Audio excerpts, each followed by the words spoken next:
Betrayal. It's considered one of the greatest sins anyone can commit.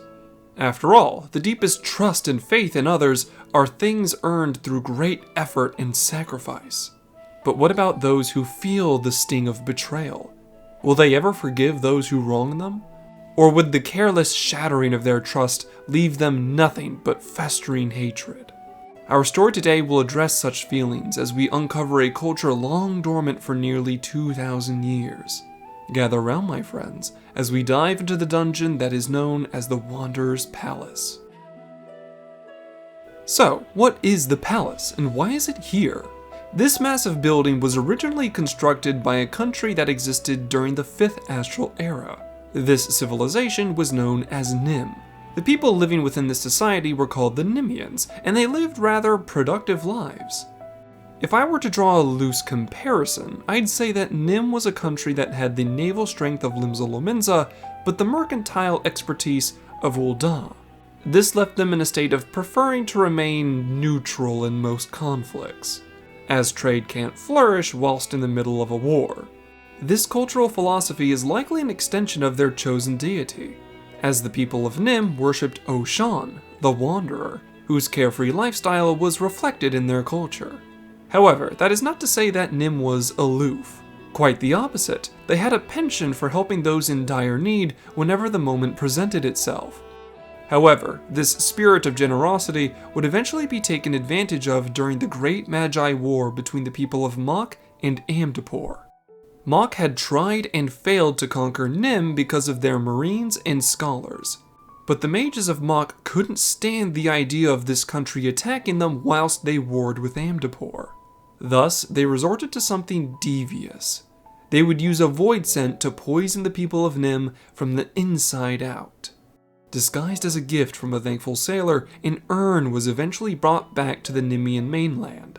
But that sailor was working for Mok, and that urn contained a dangerous void scent named Bitoso. Once the urn was on the Isle of Vilbrand, Bitoso began to release a plague from it, something that people wouldn't realize was spreading until it was too late. At first, Nim believed it was a rare disease infecting their population, as the victims of this plague gained green patches of skin over their bodies.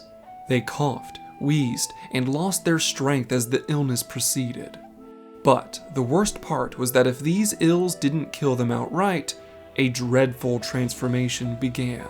People were forced to watch as their friends and family would change, their faces, hands, and bodies melting away as they became featureless monsters with glowing yellow eyes. To observe such a thing was harrowing, and the people began to refer to this illness as the Green Death, all the while completely unaware of the void scent whose essence was laughing from inside the urn. To prevent the spread of this disease, the Nimian leaders would quarantine all the infected persons inside the Wanderer's Palace. This seemed to work for a time, as the spread lessened, but they still had no way to prevent or cure this disease. For a time, Nimian scholars would willingly enter the Wanderer's Palace to try and study the illness and save their fellow man. But eventually, they too would fall prey to the Green Death, either dying or becoming misshapen monsters as their features melted away. Eventually, the climax of the Magi War would result in the beginning of the Sixth Umbral Calamity, and the portent of a great flood threatened the world. Those of Nim that did not contract the Green Death made a drastic decision. They used their magics to seal away the infected persons within the Wanderer's Palace before gathering the rest of Nim's people and sailing south, back to the ancestral islands of the Lalafell. They needed to ensure none of the infected tried to escape or contaminate the rest of Nim's people before evacuating. And this left the now green-skinned monsters to bang on the doors, crying to be let out, begging to not be abandoned. But their screams were in vain, as the rest of Nim sailed away, the flooding of the world submerging the Wanderer's Palace. For more than 1,000 years, most of the palace would remain hidden because of the high waters brought on by the Sixth Calamity. However, Bahamut's rampage had reshaped the world in more ways than one, and the Bronze Lake was no exception. The natural barriers that had kept the water levels high around the Wanderer's Palace were destroyed, drastically draining the Great Lake until almost all of the palace was on full display. It was only a matter of time until explorers, looters, and researchers began to investigate. They wanted to see what the palace had to offer, what treasures from the 5th era may or may not be hidden away. Foolishly, they broke the seals to the palace, releasing the hatred within. Of course, these early adventurers would encounter the small green creatures inside, and the name Tonberry would become feared as these creatures struck with murderous intent. It turns out there was a side effect to the Void Sense curse. While turning into Tonberries had stripped the victims of their magic, form, and function, it had the odd side effect of keeping them alive. Indeed, the Tonberries encountered in the Wanderer's Palace are the same victims that were sealed away more than 1500 years ago. But these victims were so filled with hate and rage that they could no longer think or communicate, only kill. This spite for all living things was dubbed the Rancor, as it prevented them from thinking of anything more than butchering those who reminded them of their betrayers. After a time, a group of adventurers would be commissioned to investigate the Wanderer's Palace, eventually finding the source of the Rancor. There was one Tonberry of great power in the depths of the palace, whose hatred ran more fervently than all the other Tonberries. This monster was called the Tonberry King, and before turning into a beast, he was actually a high mage of Nim. Once upon a time, he was well respected for his skills in magic and his keen mind. However, his mastery of magic would betray him after turning into a Tonberry and being sealed away. While he could not cast spells like he used to, his body had much more aether than his peers, resulting in something dangerous. All the Tonberries felt betrayed, and all of them were angry because of it. But the Tonberry King, he was so much more furious than anyone could imagine. They abandoned us, betrayed us, treated us like crazed animals frothing at the mouth as they ran away. How could they do this to us? We gave everything to our country and more. Unforgivable. It's all unforgivable. These thoughts raced within the king's mind over and over again as his deep pool of personal aether was made to stir in ways he could no longer control.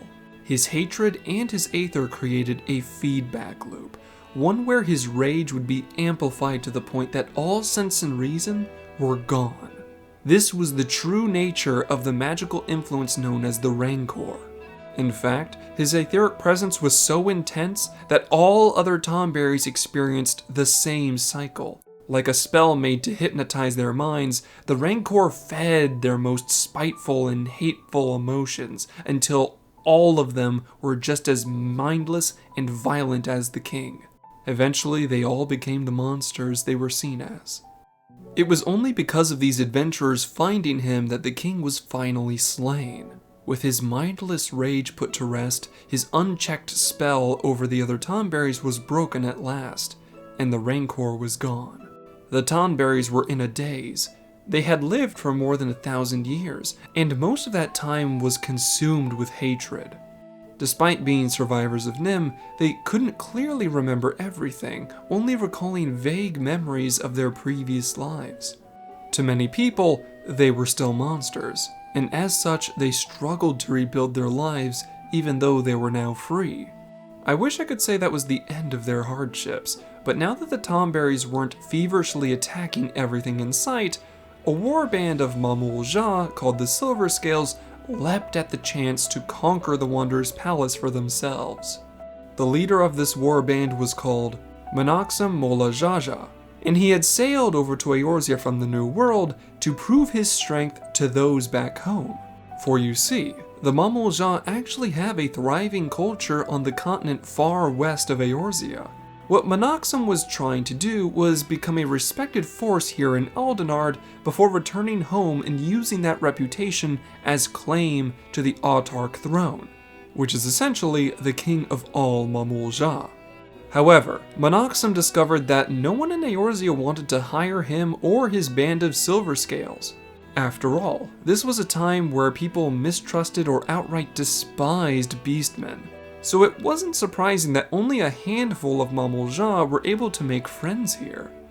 Monoxum, on the other hand, couldn't return home empty-handed, as such a thing would be considered embarrassing.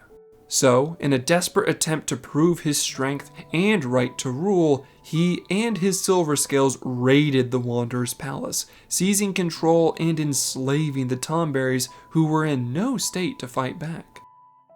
Eventually, the same adventurers who helped in slaying the Tomberry king would be enlisted to remove the Silver Scales, given they already knew the palace well enough and proved their strength.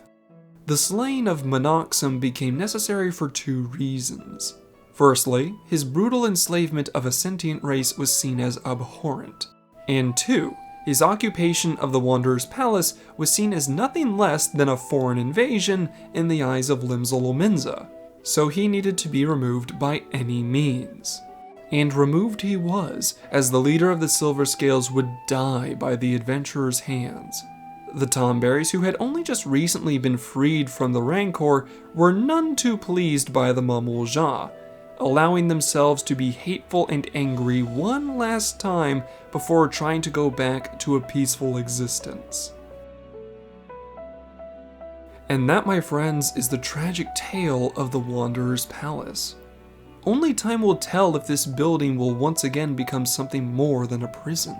But thankfully, not all is lost for the Tomberries. The magical arts of the Nemean scholars has been rediscovered by modern adventurers, and with the help of a former scholar turned Tomberry, they not only found and killed Bitoso, but found out that there may be a way to remove this curse and save the survivors of Nim. But that will be a story for another time. So, in the meanwhile, take this story to heart, and stay safe, my friends.